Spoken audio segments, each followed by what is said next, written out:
नमस्कार मित्रांनो, कसे आहात? आणि आपले सर्वांचे लाडके नेतृत्व आणि ज्यांनी प्रेम केलंय अख्ख्या महाराष्ट्रावरती आणि त्यांच्यावरती अख्खा महाराष्ट्र प्रेम करतोय म्हणजे सूरज भाऊ आणि तसेच वारकरी संप्रदायाचं भूषण पुरुषोत्तम दादा पाटील.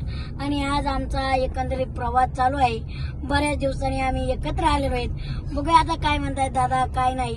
त्यांच्या मतदारसंघातच कार्यक्रम आहे.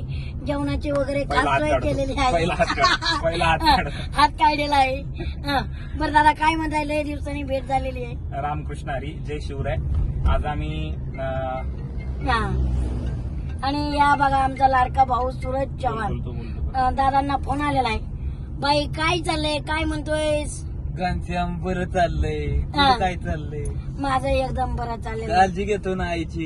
एकदम बघा काय आईची काळजी घ्यायची. त्यांनी काल नवीन जागा घेतली श्रीगोंद्यामध्ये. कुठं? श्रीगोंद्यावर घेतली जागा. किती? 2 गुंठे घेतली. बिग बॉसच्या पैशातून जागा घेतली असं त्यांनी सांगितलंय सगळ्यांना. हो, बिग बॉस चालते. आणि दादा तुम्ही जसं मार्गदर्शन करताय त्या मार्गदर्शनानुसार चाललोय आपण. आज घनश्याम आणि सूरज आम्ही सोबत एका कार्यक्रमाला चाललेलो आहे. घनश्याम पहिल्यांदा आळंदीमध्ये आलाय आणि सूरज आणि आम्ही सगळे मिळून छान अशा कार्यक्रमाला चाललेलो आहे. खरं तर कलर्स मराठी आणि बिग बॉसचे मी मनापासून आभार व्यक्त करतो की त्यांनी इतके चांगले मित्र मला माझ्या जीवनामध्ये दिले वेगवेगळ्या क्षेत्रामध्ये. आज तर तुम्ही पाहताय की संपूर्ण महाराष्ट्र सूरजवर किती प्रेम करतोय.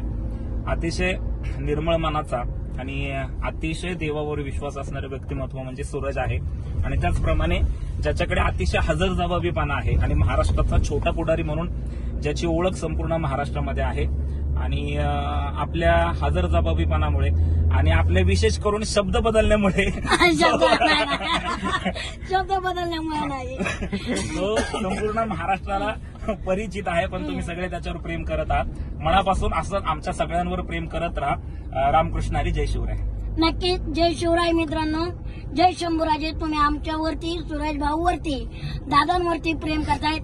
असंच प्रेम राहू द्या, भरभरून आशीर्वाद राहू द्या. आणि नक्कीच आम्ही लवकरात लवकर तुमच्यासाठी एक धमाका घेऊन येतोय.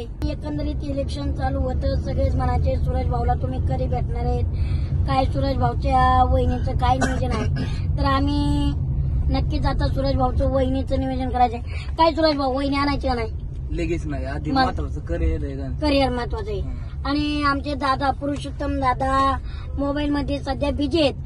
ते बाकीच्या लोकांना सांगतात मोबाईल वापरू नका, पण ते जितके मोबाईल मध्ये बिजी असतात आल्यापासून मित्रांनो आम्हाला काही बोलत नाही. सांगितलेलं नाही मोबाईल वापरू नका. तुम्हाला घनश्यामचा मोबाईल दाखवू का? तो त्याचं शूट कुठे आहे? माझा मोबाईल शूट चालू आहे त्या मोबाईलवर ना. आणि हा सूरजला म्हणतोय की लग्न करायचं, पण ह्याला जास्त लग्नाची घाई झाली. मला नाही ह्याला लग्नाची घाई झाली. मला वहिनी आणायची. आणि सूरज काय सांगितलंय? सूरजने सांगितलं की करिअर झाल्याशिवाय मला लग्न करायचं नाहीये. मला आता केदार शिंदे सरांनी झापूक झुपूक चित्रपटामध्ये हिरो म्हणून घेतलंय. मला हिंदीमध्ये पण हिरो व्हायचंय, मला साऊथमध्ये पण हिरो व्हायचंय. सूरज करिअरचा विचार करतोय आणि हा त्याला डायव्हर्ट करण्याचा विचार करतोय. किती निगेटिव्ह विचार म्हणजे निगेटिव्ह विचार, मी त्याला निगेटिव्ह विचार नाहीये. म्हणजे सूरजच्या लग्नाचा विषय म्हणजे त्याला असं मला सांगायचंय की दादा तुम्ही माझ्यासाठी मुलगी बघा, असं घनश्यामला सांगायचंय. मला नाही. तर किती निगेटिव्ह विचार आहे. घनश्यामच्या हळदीला जाऊ, हळदीला ब्रँडिंग बघा, ब्रँडिंग छोटा पुढारी, ब्रँडिंग छोटा पुढारी. नका हो, असं काही ब्रँडिंग नाही, काय नाही. ही ब्रँड माणसं असताना या ब्रँडची काही गरज नाही.